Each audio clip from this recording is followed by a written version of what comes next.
All right, everyone, we are going to get rolling here. We are going to be discussing pro-life apologetics, probably for, I want to make this about 2 weeks or so, 2 or 3 weeks. We might be able to do more, but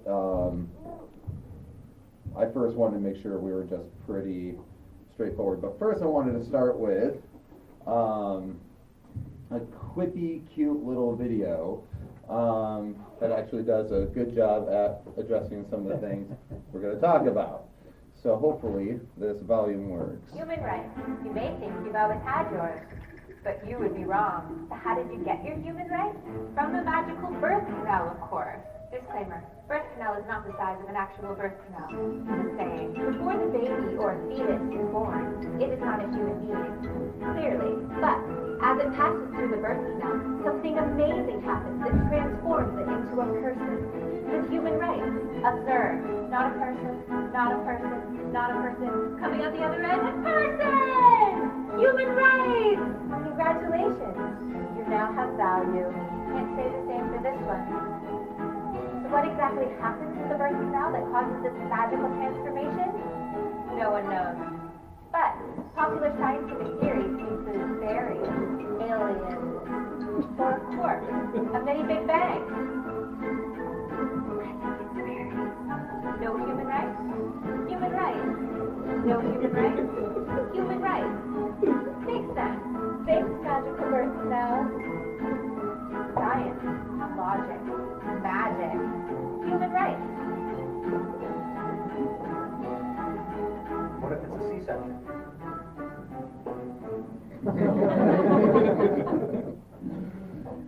Of course, that's cutesy and fun, but we are, well, now let's move on to something else.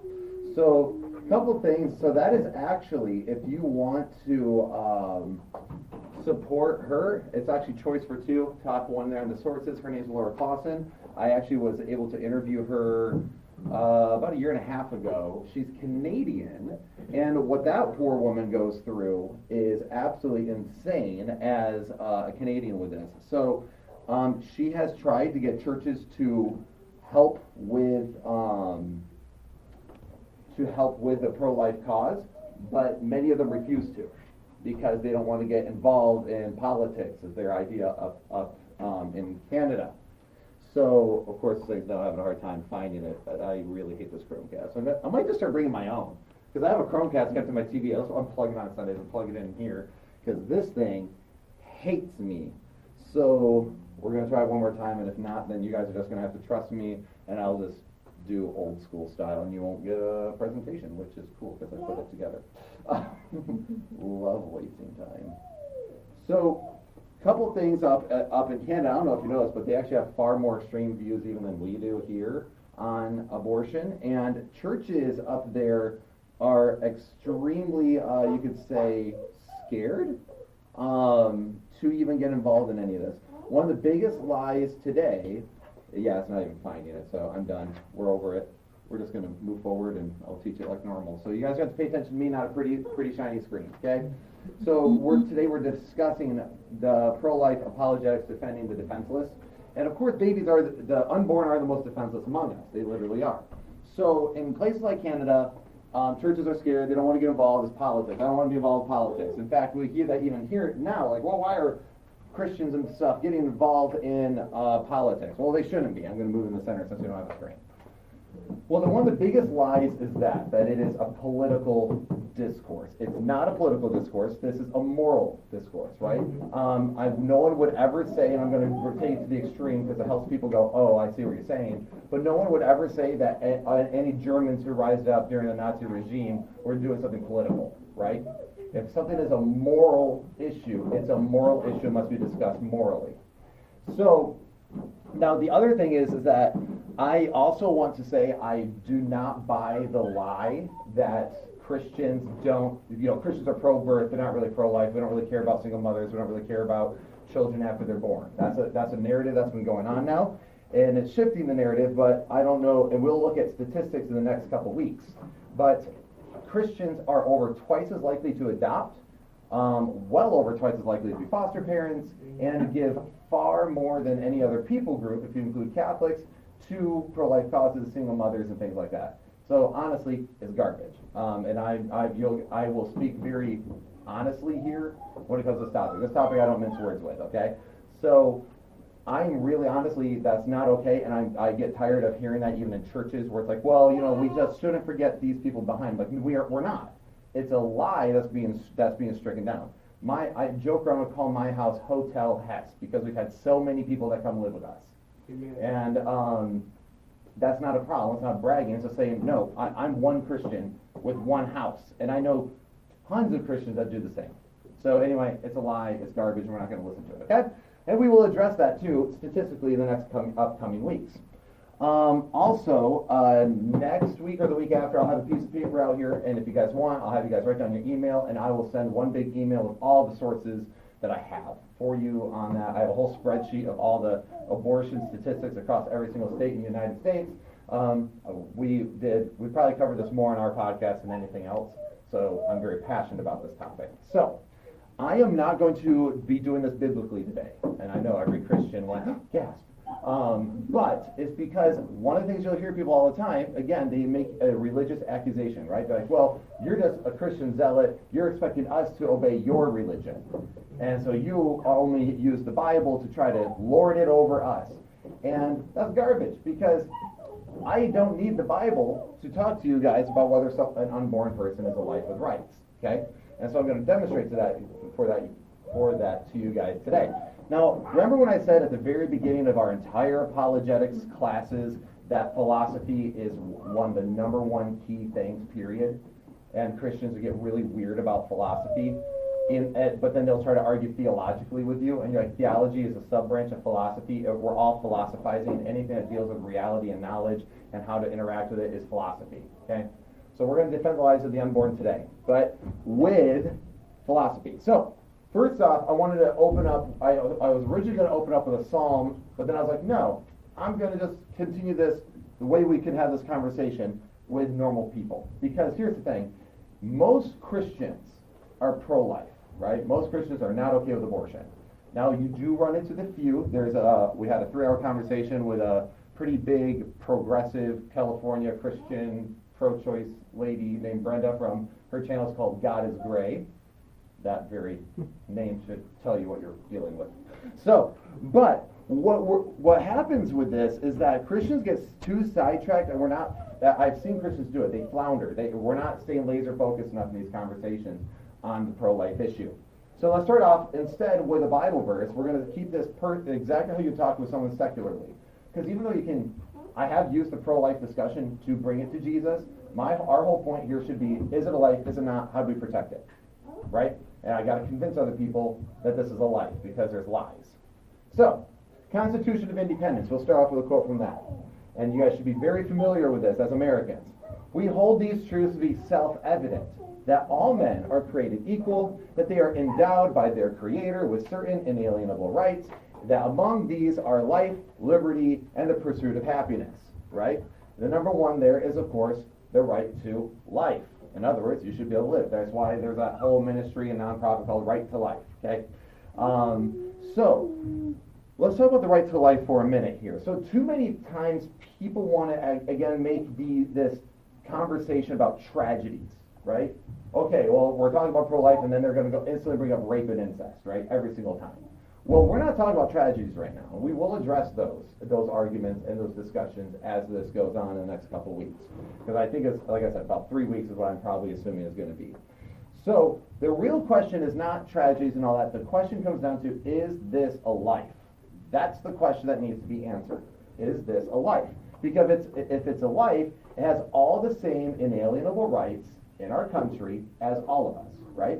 Because we all have the right to life, liberty, pursuit of happiness, period. If it's not a life, who cares? It's a benign tumor, it's a kidney, do whatever you want with it. Nobody cares. Get your hair cut, right? Nobody cares if it's not a life. So the question comes down to, is it a life? So, too many times people want to make this a religious discussion when it's not. And you'll notice that though your opponents are going to be the one to try and make a religious conversation, oddly enough, more often. Which is funny, because I'll see Christians not bring up God, and then they get accused of just trying to shove the religion down people's throats. That is when you go, I have not mentioned God once in this conversation, okay? You just could say, I've mentioned God once. I'm more than happy to talk about him, though. What do you think if someone writes? And then you go down. So, religion is just one of many reasons to be pro-life, okay? Of course, you guys might remember way back in the day when we first started the unApologetic class, the moral argument for God's existence, right? If God exists, moral duties exist. If God doesn't exist, they don't exist, but moral duties do exist, therefore God exists, right? That's the synopsis. So you can always take this to an argument on the existence of God if you want to, depending on how you're feeling that conversation needs to go.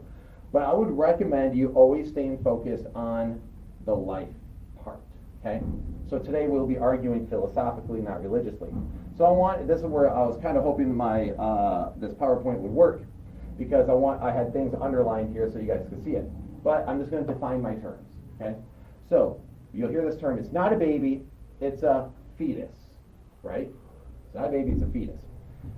We have Andrew, the fighting fetus, in here. His last name's Fitus. Anyway, it's the whole thing. So he's talked about starting a pro-life ministry, call it the fighting fetus, with him, like, as a little baby with, like, boxing gloves on. Anyway. But fetus, though, is defined as this. In humans, an unborn baby that develops, notice that, by the way, this is from the National Cancer Institute. So this is actually from a medical source. Fetus is, in humans, is an unborn baby that develops and grows inside a uterus. The fetal period begins 8 weeks after fertilization of an egg by a sperm and ends at the time of birth. So in other words, up to that point, you have the fetus, that's the 8 weeks, and then before that they call it, like an embryo and all that stuff. However, because you actually have to be a vertebrate in order to be considered a fetus, by the way. You have to have a spine, like, essentially, is what I'm saying. It has to be a vertebrate. You can't just be the growing egg. But notice how it says it's an unborn baby, okay? First and foremost. So when they're like, it's not a baby, it's a fetus. A fetus, in humans, is an unborn baby. Congratulations, you played yourself, right? So, and it's okay, and I will say this, if you're having a good conversation, try to keep it compassionate. However, if somebody's being nasty, I am of the opinion that it's okay to make them look silly. Because you go, what? Because usually there's a crowd in those events. There's people around you, and you might not be able to convince someone who's belligerent, right? We've all argued with someone who's belligerent. But there are people who are always watching those types of exchanges who are yet to make up their mind.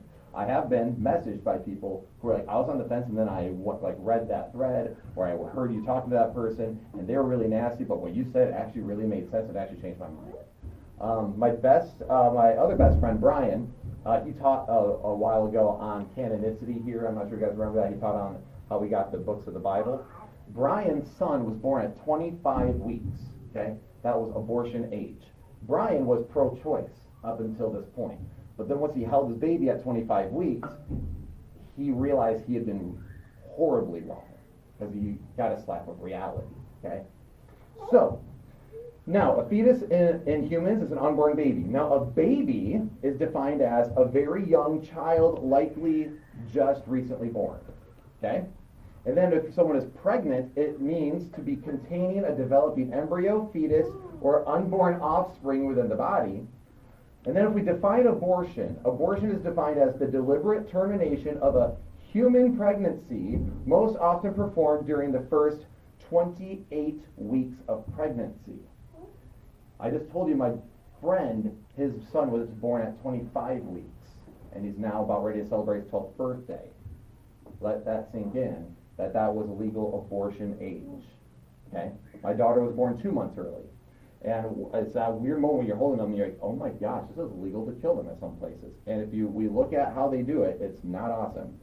Okay, so then we have, now let's define murder, because that's the other thing. So I hear people say this all the time. Well, don't tell people it's murder, okay? You just get them all worked up. But we can't hide from the truth of what it is, okay? We have to be honest about it. Murder is defined as the unlawful, premeditated killing of one human being. So if we have a pregnancy, which in humans containing an embryo, or a fetus, or an unborn child. An abortion, which is the termination of a human pregnancy, but a fetus is an unborn human baby, then murder, being the premeditated killing of a human, it falls within definition. Okay?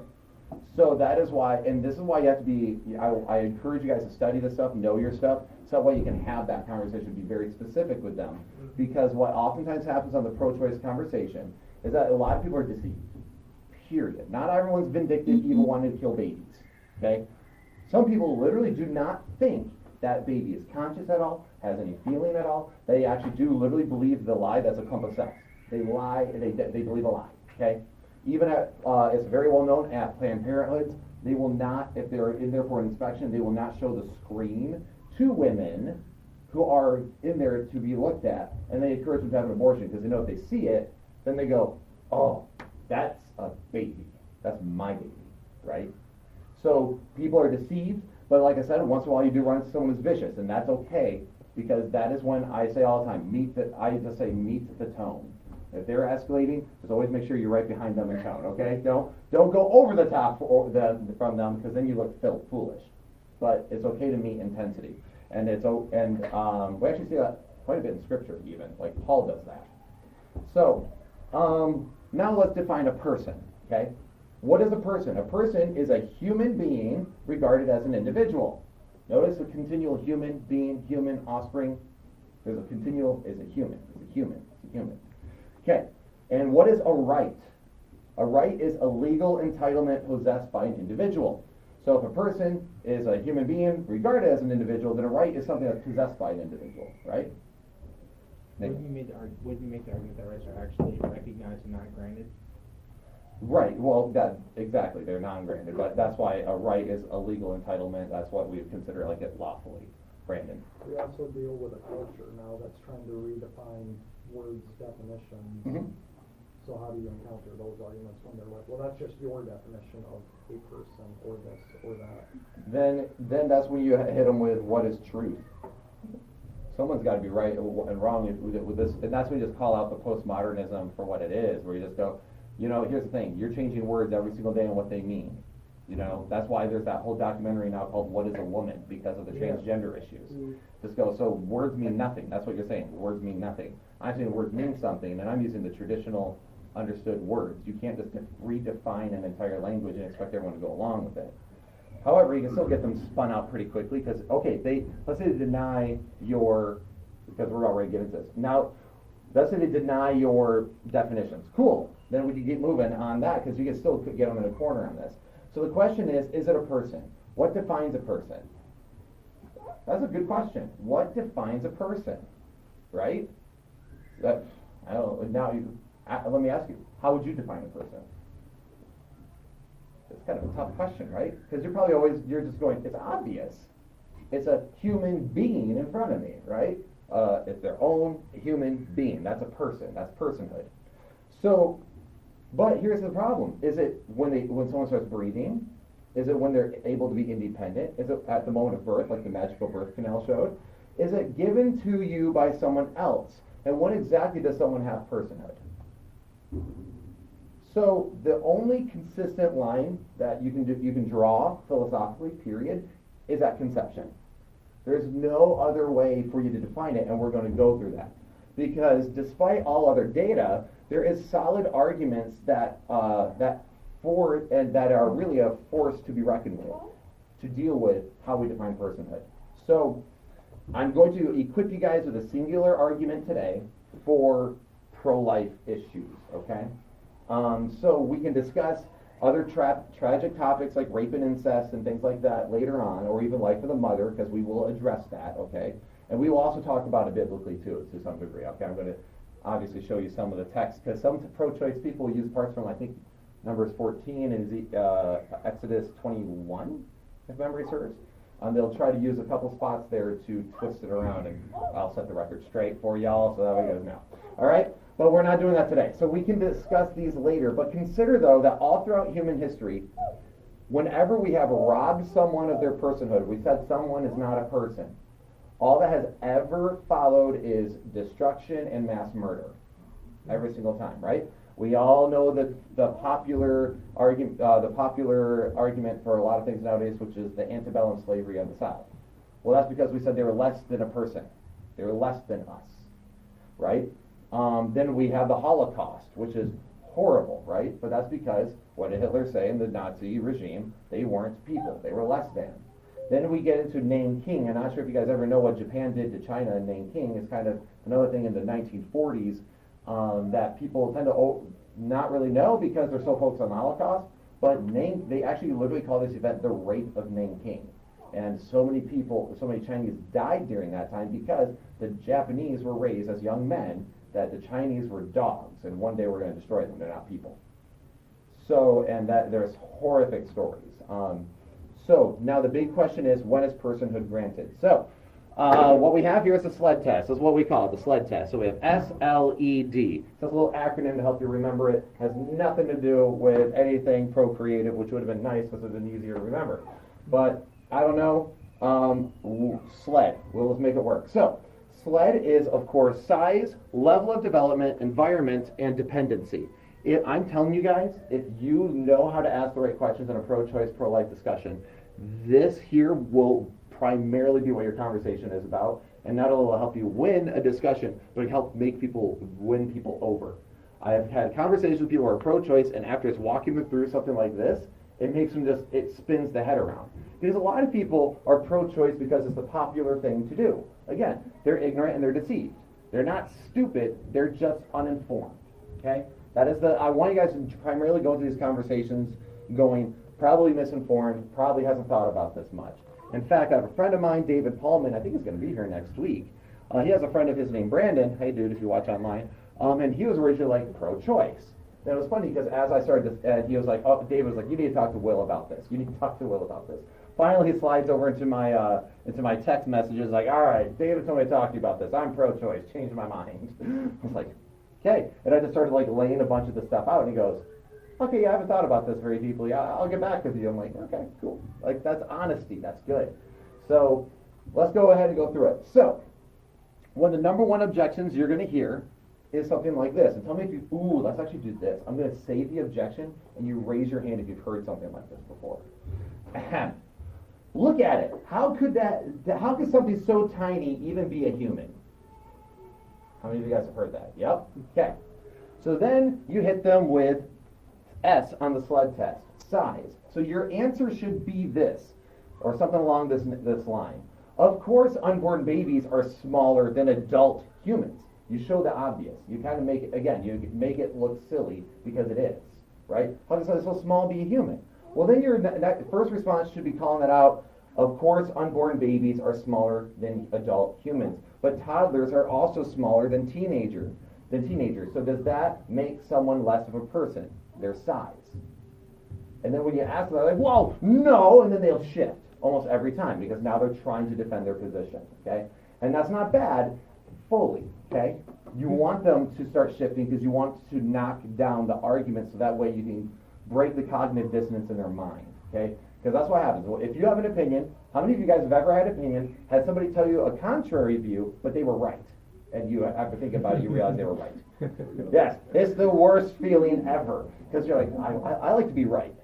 So do other people. So when they do this, don't be like, no, you answer my question. Okay, cool, let them shift. It's fine, all right? Let them lead the conversation. Because most likely you can still debunk everything they have to say, okay? Especially if you're equipped properly. So the question is, does size, now let me ask the room, does size make someone a human being? Does someone have more personhood because they're bigger or smaller than someone else? Short people suck. Short people suck. What is that one song? Short people have no reason to live. You guys remember that one? It's like an old one. Like I think it was like. My wife is 4'10". Yeah. What are you talking? So, anyway. So, then the next one. So size is pretty easy because people start realizing that's really silly really fast, right? So then we get into level of development. So, and now again, if you've heard something like this, it's just a clump of cells. Yeah, I think everyone's heard that one, okay? It's just a clump of cells. The other objection is it doesn't have a working brain, lungs, X, Y, and Z, right? It doesn't have a working insert arbitrary reason here. So how could it even be a person? Okay, well then you ask them, well, does level of development dictate personhood? So now think about it for a second. Unborn babies are of course less developed than, again, an adult human being. This is a natural biological process, right?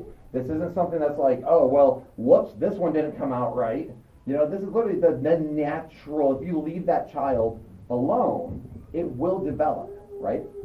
So this is the natural biological process. A toddler is less developed than a middle schooler, and a middle schooler is less developed than a 25-year-old. So at what level of development does someone become a person?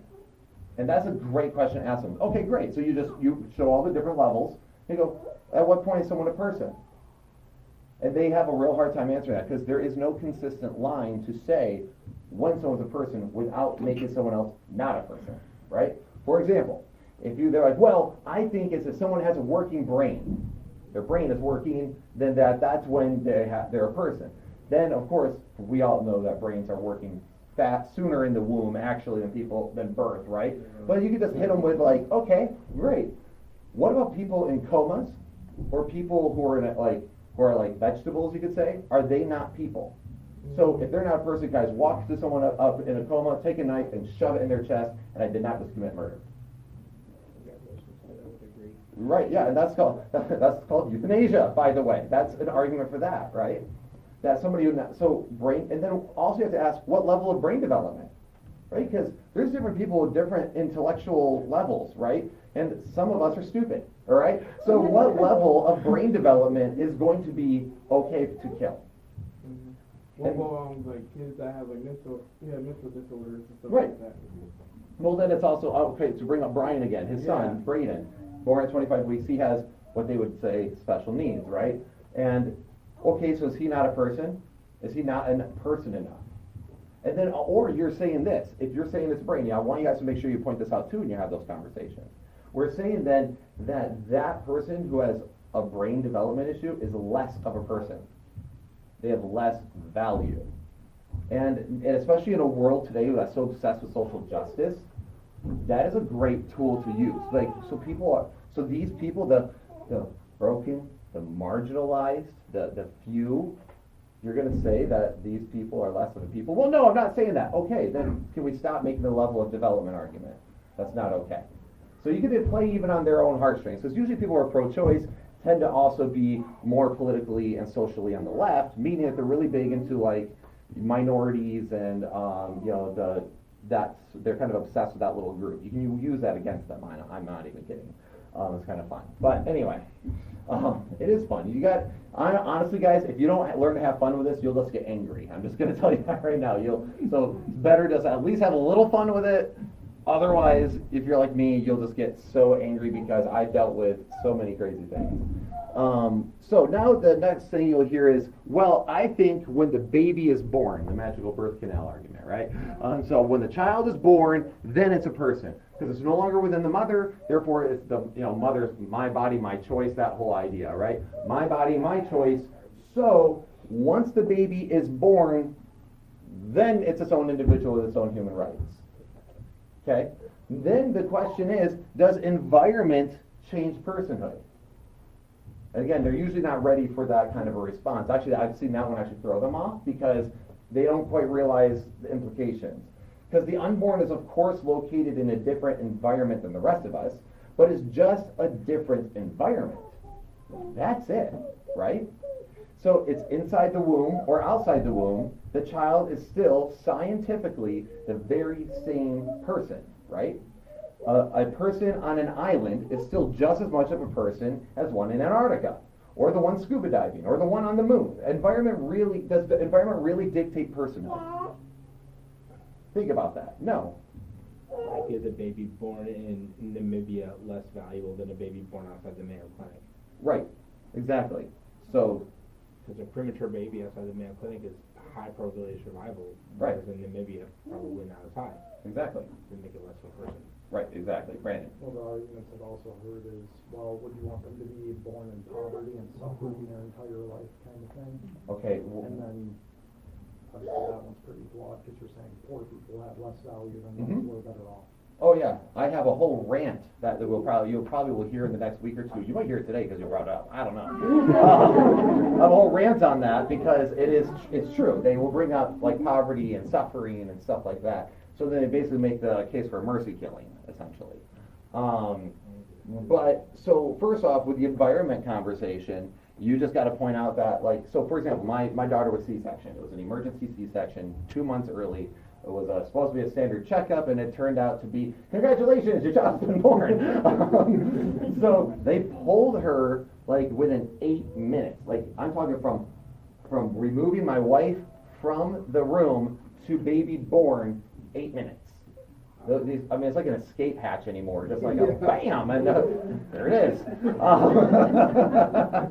So, but when that happened, then the question comes, all right, so now I'm looking at my child. So I always tell this story because it was my first like paternal instinct moment that I ever had. Because they bring her in, she's in this incubator, you can't really see her, she's covered in tubes, and I'm like, I will take every bullet in the world for this thing, right? Like, I've never even said hi to you. I'm just like, standing there just aghast as she's in this box. They take her over to the window, and the doctor's trying to put an IV in her. And the doctor is like, they're missing on the one on her ankle, and like she's crying, and I'm standing there as they're trying to do the job. But then this happened. He went to put an IV in her hand because he kept missing, and as it went down in her hand, she shrieked as a crescendo with it. So I was like, ah! And I almost just saw red and has undying urge to smash that doctor's face into the window. I distinctly remember to this day, I'm like, yep, gonna kill it. Whoa, no, he's doing his job. Like, so, confessions of will. But the point is that the child that was in my wife was just within 8 minutes pulled out, and you're going to tell me now it's a person? That's the same child that could feel a needle inside as it is outside. So are you saying environment changes that? And a lot of people don't like the implications of such an argument, so they'll oh no, I'm not saying that. Okay then, can we stop trying to make that the difference between a mother and daughter? That's why they kill babies. They keep the body inside and take out the head and then separate. Exactly. Slowly remove all of it in there because like, oh well, no, it's not left the womb yet. And then you'll even hear those stories like Gosnell. I'm not sure you guys ever heard about Gosnell. If not, you should watch it. There's a movie that's about him. He committed thousands of illegal abortions. But one of the biggest things that people talk about is that he would even like put scissors into the head after they were born. And they're like, it's funny because you're hearing people like, that's barbaric. I'm like, yeah, it's barbaric because you're actually looking at the baby and you're doing it. But at the same time, it's not different than inside or outside. But suddenly even people on the left are like, oh, that's barbaric. And you're like, well, think about that for a second. It's barbaric outside the womb. It's barbaric inside. And sorry, Sam, you go. What was that? You wrote something. I'm going to slightly different twist on that argument the other day with a coworker. He said that Christians are the only ones that believe that life is life before the first breath. Like every other religion thinks that life starts when the baby takes its first breath. And I've not heard that argument before, and it sounds similar to the environment thing, but I still don't feel like I know how to defend that. Yeah, absolutely. No, and actually, Chris, people even try to use the creation account of mankind to push against Christians. Like, well, and God did what? He breathed the breath of life. So therefore, breath is what gives life. And therefore, that's when you have personhood.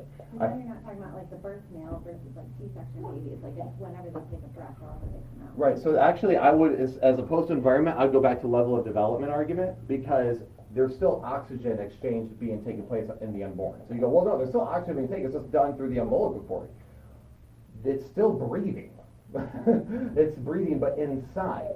And now you're saying that, again, the level of development, because that's a natural development. Then you also have to ask yourself, what about people on life support or who can't breathe without a machine? Are you saying that they're less of a person? Did they lose their person because they lost their ability to breathe? And so that's when I just go right there, because Christianity is not the only religion that believes that. Judaism does too, but Judaism is a little bit more flexible on abortion, and it's a whole process to be able to get one okayed by a rabbi. And that's usually dealing with a lot of really intense health issue or whatever they'll discuss. But so when people say that, I'm like, not quite. Jews are actually the non-liberal Jews, standard Orthodox ones, Talmudic primarily, would be still very pro-life. Hence Ben Shapiro's up here as one of my sources as well, one of the ones people to check out. Brandon, you raise your hand again. Well, also, if that's the case, a baby who's born not breathing, why do we still try and save them? Right. That's actually that's a great retort. Like, so if a baby's born and it's not breathing, so we shouldn't try to get it to breathe because it doesn't matter. Or like, she's a nurse, so like we believe in saving people. right. But she's not talking about like the life support argument when you fly there, because it's already an established person that you're then trying to resuscitate. We do that all the time. But it's like, when did it start? So she thinks that since it doesn't start until like air enters the lungs, then you can do whatever you want up until. Then with somebody like that, then you just make the level of development argument because they're a nurse, they're in the medical field. Like, so really, because even though there's an exchange there, we even see unborn babies move away from abortion instruments. It can clearly feel. You know, a baby, like, again, my friend born at 25 weeks, actually, he had a 16% survival chance because Braden was in an incubator and the lungs hadn't developed enough. And so they were really trying to get him to be able to survive, but they had to, this kid went through so many surgeries. So it's like, the lungs are needed to survive, but lungs don't make someone a person. Then even, if you even consider like, okay, what level, so then when if science gets to the point where we have artificial lungs, where we can get those put in, so suddenly now does that count as a person? Like, at what level of development are we saying at somebody's growth process there? Lungs or breathing, that's silly. And also, again, now that we know this with science, that children can feel those things, then you are making an argument that we can still butcher them even though they can feel it just because they have arbitrarily breathed through their lungs even though they breathe through another system. Well, to play devil's advocate, Brooks may say, well, a person that isn't a retractable gift. So there's a start line, but there's not a stop line until you die. So then, I believe the start line is when people start breathing. Then I would just say, why is breathing the very thing that gives someone personhood? Why is it that arbitrary little thing? Why not brain activity? Why not pain? Why not? Breathing is just one of many things the body does. So I think that's what you just expose that to, where you just go, well, that's an arbitrary line. Why is it breathing? Why is it breathing that causes that? Like, what if we were able to pull out somebody, this is actually a fun hypothetical, what if we were able to pull somebody out from the womb and keep them in a little, like, cylinder that keeps them breathing and all that through an umbilical cord situation, and they grow through that tube, and are they not a person? Do we get to shoot it in that? That's valuable.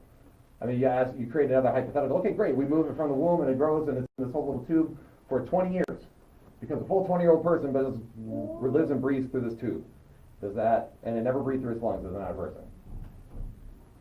I know it's like crazy sci-fi hypothetical, but it's a question that makes people go, yeah, I don't like the conclusion of that. But I would just ask, why breathing then? Because Christians are not the only ones that believe that. That's silly. As somebody who studies Judaism quite a bit, it's like, no. Actually, Ben Shapiro debunks that argument as well.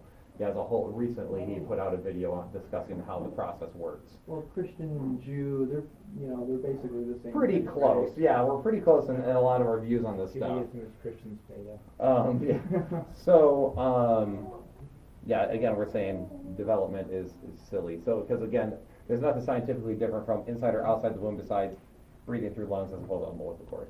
So now you're making the argument that all the way up to the point of death, even up to the point of birth, right when the baby's coming out, you can be like, nope, not a person, hasn't breathed yet. Paul.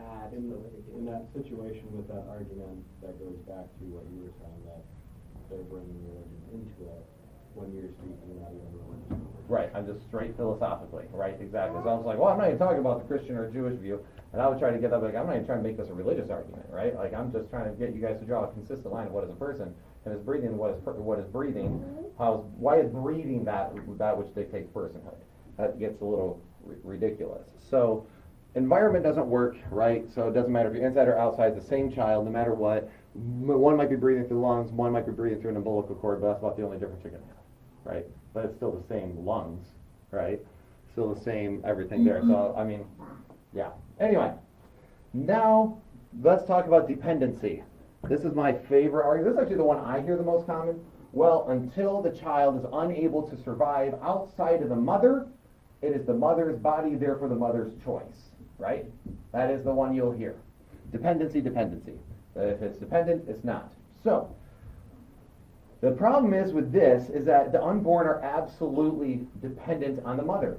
Facts. I'm not arguing that. But now the question is, does dependency make somebody a person? That's a good question to ask, because my daughter's a year and a half back there, and she is very dependent, okay? Extremely dependent, especially when she wants snuggles and everything's wrong with the world because no one's picking her up, okay? She's very dependent. Children are dependent for years. And so what level of dependency means that you're okay? Because if I left my child alone and was like, well, you were born now, you're independent, and I just left her there, she's not going to feed herself. She'll die.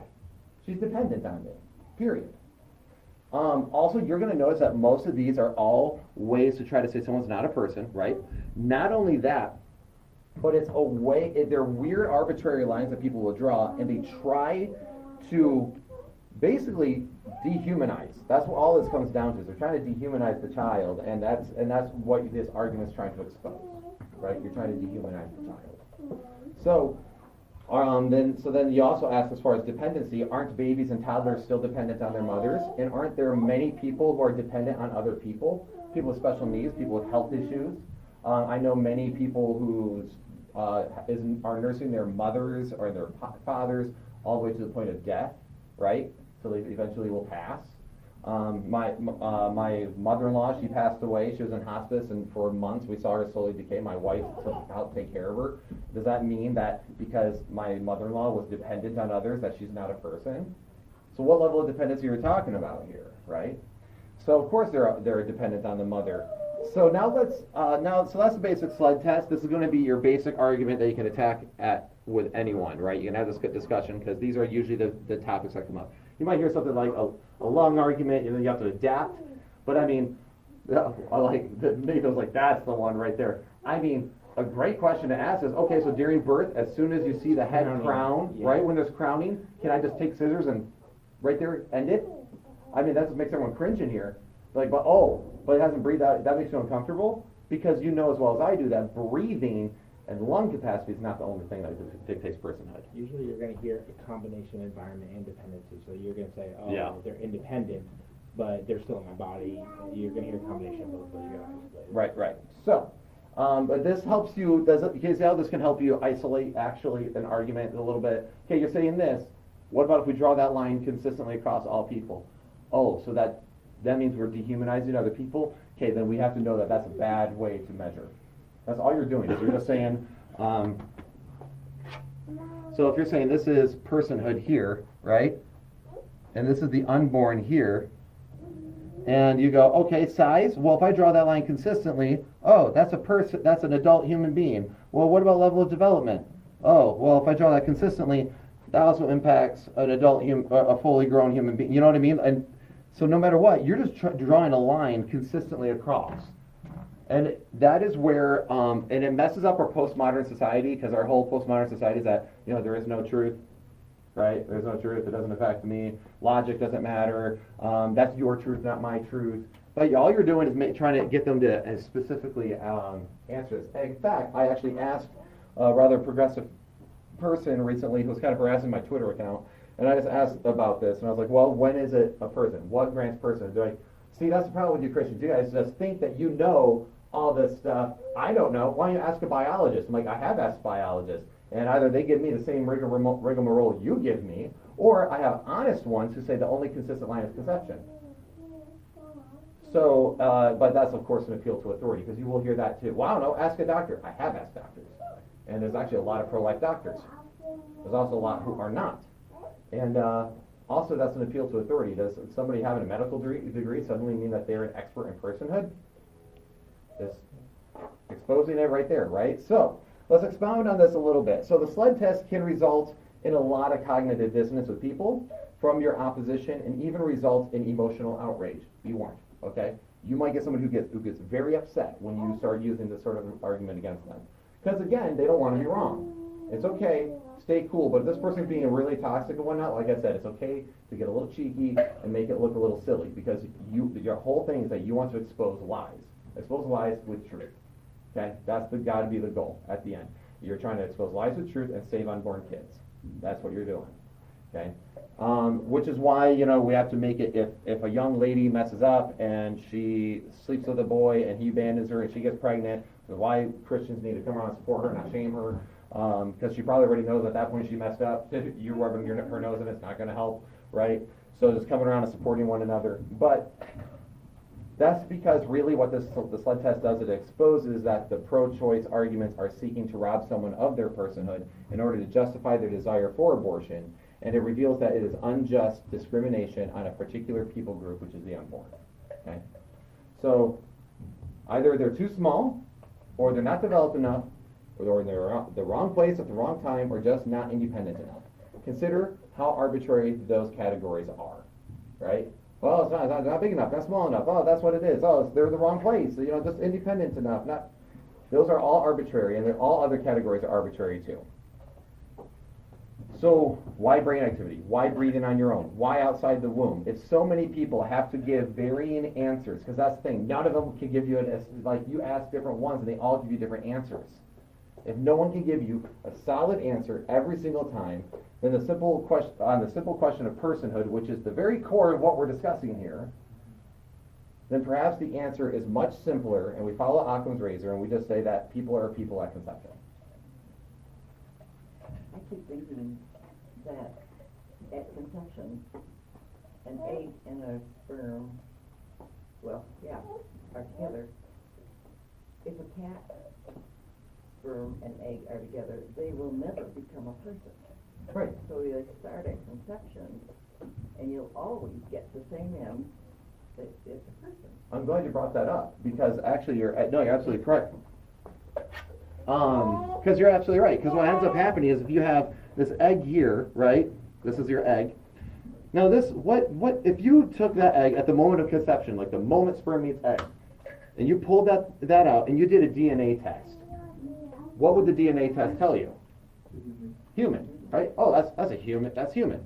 Now let's say mother doesn't abort, child goes all the way through and ends up living a whole perfect life and dies happily with 5 kids and a wife and 2 dogs. Okay? Now, you take a DNA test from him at the end of his life, what is it going to match? All the way the very same beginning here. It'll be the exact same DNA. So now you have to ask yourself, why wasn't he a person here when he's the exact same material as he was there? See what I mean? Like all you're doing is drawing consistent lines. You go, okay, so that, but then what about this? And then they ask them the question. It's okay to ask the question, when are they a person? And then you just ask them a simple question. Doesn't it make more sense that we're just people at conception and we just stop dehumanizing? So anyway, that is actually, I'm glad you brought that up because that's one of my favorite things to bring up, where it's like, well, if it's sperm meets egg, then that's the same person. It's got its own unique blood type and everything. So, Bible according to Ed, well, you don't like his statements, but I'm here. Some researchers, and I agree, that Jesus was not born in December. He was born in October. He was conceived immaculately. Oh, yeah, I don't believe he was born in December. Yeah. All I'm just saying is the Immaculate Conception is what is being celebrated, I believe, not the birth of Jesus. Oh, I see what you're saying. Yeah, the very conception. I mean, we have John the Baptist that leaps for joy in the womb with the moment he meets Jesus, who's also in the womb. It's like, And that's just Ed's thought. No, I like that. No, that's actually, I like that. Brandon. It's going to be kind of a hard one to ask. I understand getting like cheeky and stuff like that at a certain degree, but we're also called to live at peace with all people. Yep. And then with videos like the one that started today, I can only be so blunt. Videos like that are why people hate Christians. Yeah. Actually, fun fact about that.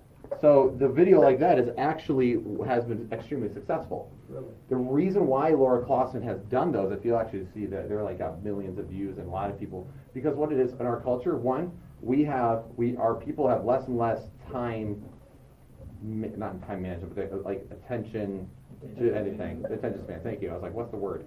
So when it comes to attention spans, people only have like a minute. So all her stuff are a minute. And also because it's satire, it's kind of just poking a little bit of the fun and showing the holes in the argument. That's actually nowadays, that's why memes are so popular. Memes are the new propaganda of today. Because like if you make memes of people and you mock people, people will start just, I'm not sure if you noticed, people will start repeating the same phrases you see in even memes. It's like propaganda back in the day, those little cartoons making fun of like the commies. Okay, it's the same thing. So these satire videos have actually been very helpful, and have a lot of people reached out to her and have completely changed their minds on stuff, because it shows like, see how silly this is, and it's all in good fun, but also it's kind of dumb. So not that you should be cheeky the entire time, but also if you even read Paul's letters, he gets extremely sarcastic when he needs to. I mean, that man was super sarcastic. I'm not sure if you guys ever noticed that. He's quite the savage. Wouldn't being condescending to people also kind of ruin our ethos in a way?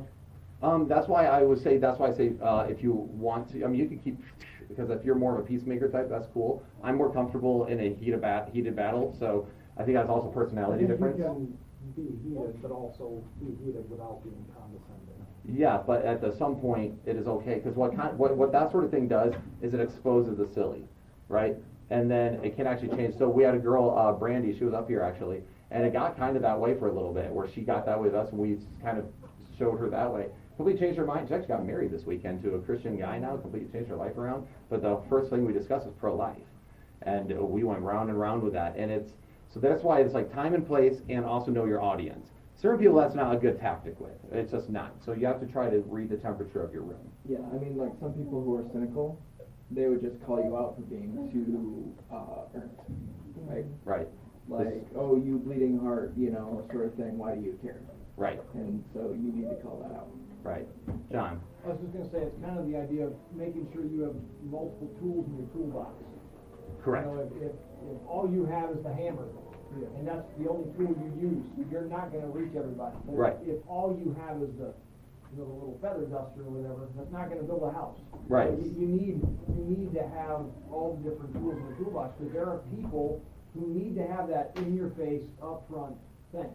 Right, and there's other people who it's like, if you get up front in their face, they're going to shut down and not listen to a word you say. So it's not necessarily either or. It's in some ways it's both. But usually you can tell by just how the conversation is going, what type you're dealing with. Like I tell with people where there is a very calm conversation, I'll be like, what about this? Like, oh, that's good. Question is very objective and very kind and it's very polite and it's wonderful.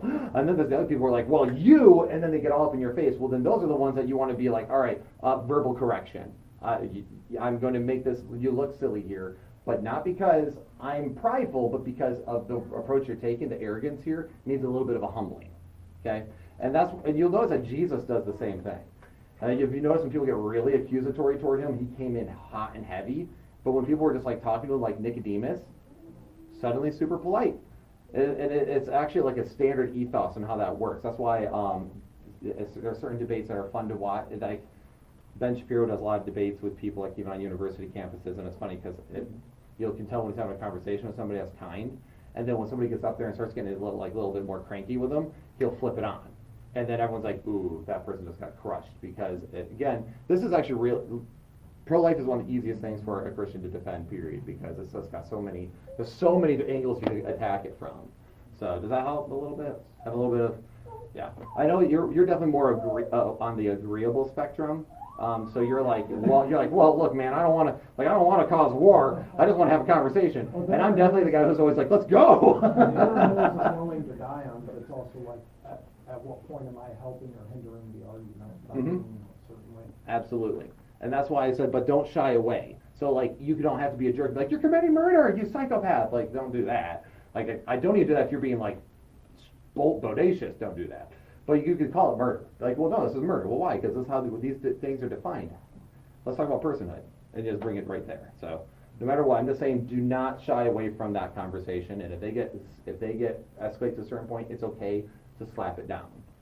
Or you can stay the nice, humble man the entire time and not do that. But I think it depends on personality.